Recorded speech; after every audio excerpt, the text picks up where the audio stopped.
Hey everybody, this is Oscar from the Side Hustle Playbook, and today we're going to do some prints using a color map that I created a while back.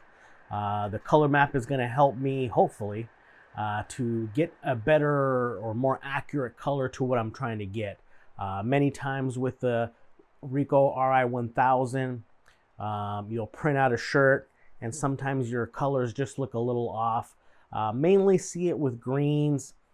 Sometimes with some of the reds, purples will give you a little bit of trouble, but in this case, we're messing with a green shirt or a green lettering on black. So we're gonna try to use the color map so I can get a better, accurate color prior to having to do any testing. We already printed the color map on a black shirt that we used back in a few videos ago. Now we're actually gonna look at it, look for the green that we're looking for, and we'll adjust our Adobe Illustrator image using that color code. So if you're looking to try to get more accurate color, definitely stay tuned, and I'll show you how I do it using a color map.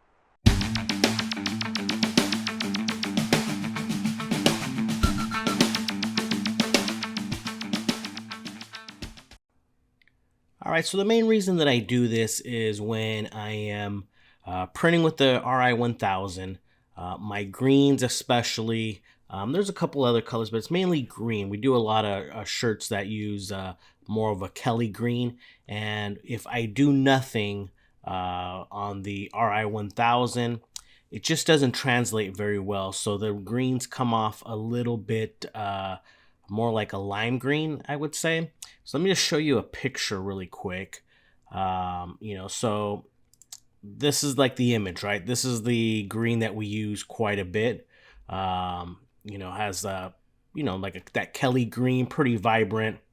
When we just print as is, we get this lighter yellowish green. Just doesn't look good, or at least it doesn't match what we've sold. So there are times where, if we just ship it out like that, we're going to get complaints, and that's definitely not something that we want to do on our Etsy store. So we got to be careful there. We want to make sure that what we're printing is matching what folks are expecting to get. So there's a couple ways to do it. One is you could do it through the Anajet RIP software. You can play with the contrast, darken it that way, and try to get it more robust, which works fine. But for me, it's been a little bit more trial and error. So I find myself kind of wasting prints doing that. The other option is using our handy dandy map here.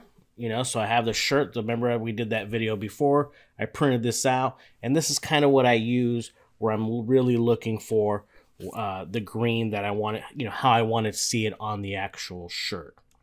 So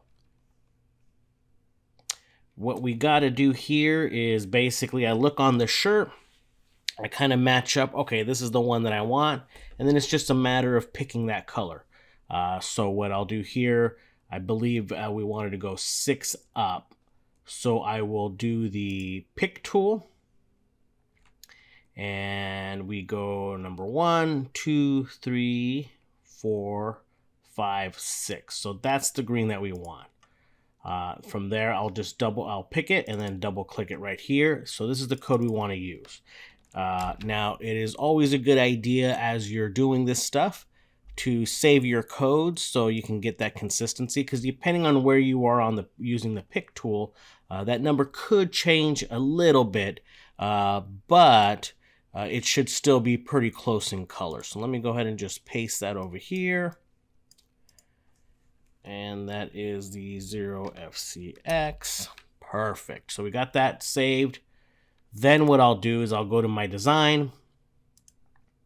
So this is the one that we want to do, and you'll see how, it's going to change quite a bit. Let me do it again. I keep doing it wrong.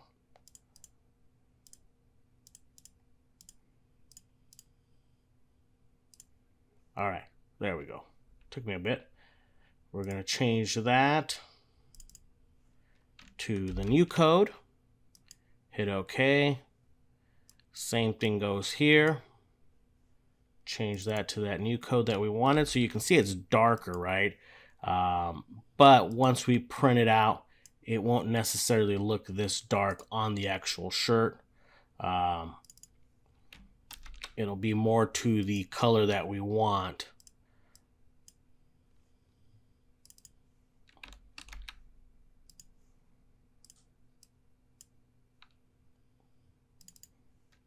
Just like that. So now we got the green that we want all around. That looks good on our end. You know, again, it looks darker than it's going to be on the shirt. So what we'll do from here is I'll go ahead and export this out and then use it in Anajet RIP, and I'll show you how that looks next. All right, so now with Anajet RIP opened, we're going to go ahead and set up our stuff as we usually do. So for this shirt, we're actually printing a youth size, so we're going to switch it to the small platen.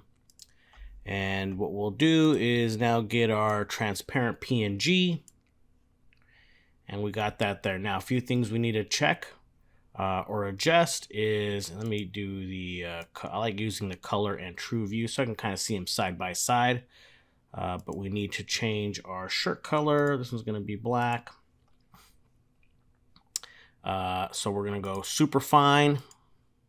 Bidirectional is fine. I don't mind that too much. If you really want to get a little bit better detail, you can turn that off, but it's going to be a lot slower. Just a FYI on that.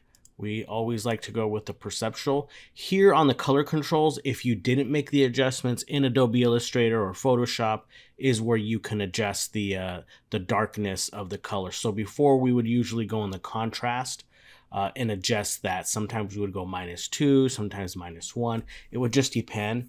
And that's kind of why I wanted to look for a different way to do this, and this color map becomes very useful with that, because I can just see exactly what I'm trying to get and then just pick that color. All right, next thing we want to do is enable the underbase. So now we see it here. I like to add a highlight if I have white text like this, so we don't want to saturate it too much, but we'll go usually like 25, and that'll give me a nice color of white right on there. We'll go take off the content based. Again, if you're using content based, let me just show you really quick what that looks like. If we just show you the underbase layer, that's what content based does. It's going to print you where there's going to be white in the end. It's going to go with a very nice coat of underbase white. Where there's going to be color, it'll do, you know, almost like just enough for the color. If you turn off content based, it almost does it like a screen print where it puts a full white underbase. I think usually that's going to print out better, especially with text. But what I'll do is I'll do a choke of 2 just to make sure that that white underbase doesn't show under the color. And that's pretty much it. Those are my settings. You can enable the ECC view, and that's kind of what it's going to look like. At least you would think, right? You think this is what it's going to look like with a darker green, but you'll see once we print it out, it's going to come out a little bit lighter, but it's going to match better what we're going for when it comes to this color green. So let's go ahead and print it out and see how it comes out. So the shirt's just about done printing. We do put a little bit of a delay. I believe we're doing 45 seconds in between the white layer and the color layer. Just find that gives it a little bit of time to dry, and for the most part our color will stick a little bit better. But let's see how this bad boy comes out. Again, wanting it to be a little bit lighter than we saw on the Anajet RIP, but closer to our original or our actual display or mock-up that we post on the website. So we're just about there. Hoping for some good things here, because we do need to ship this out today. And there we go. So as you can see, it pops a little bit more. Not as limey green like we had before. So this one will definitely heat press and ship on out. As you can see right there under the light, that looks really, really good. Again, just trying to get that green to pop. but not be so lime green or light green. So pretty happy with that. Let's press it. So there's the finished product right there. Looks pretty good. Definitely will ship this bad boy out. But yeah, I think overall color on the black, the green pops, as you can see there, looks much closer to what we're going for compared to that light green. All right, guys. Well, thanks so much for joining me here. I hope this helps for those folks that were kind of curious on how I use that that color map. Again, I mean, there's going to be some trial and error, but normally if you print that out on the color shirt that you're having trouble with, you can pretty much just match it up and go from there. So if you have any other questions, feel free to leave a comment. You can always email me at oscar@sidehustleplaybook.biz. You can visit our blog at sidehustleplaybook.biz as well. So hope you enjoyed this video. Please like and subscribe. Appreciate all the support, and we'll see you guys on the next one.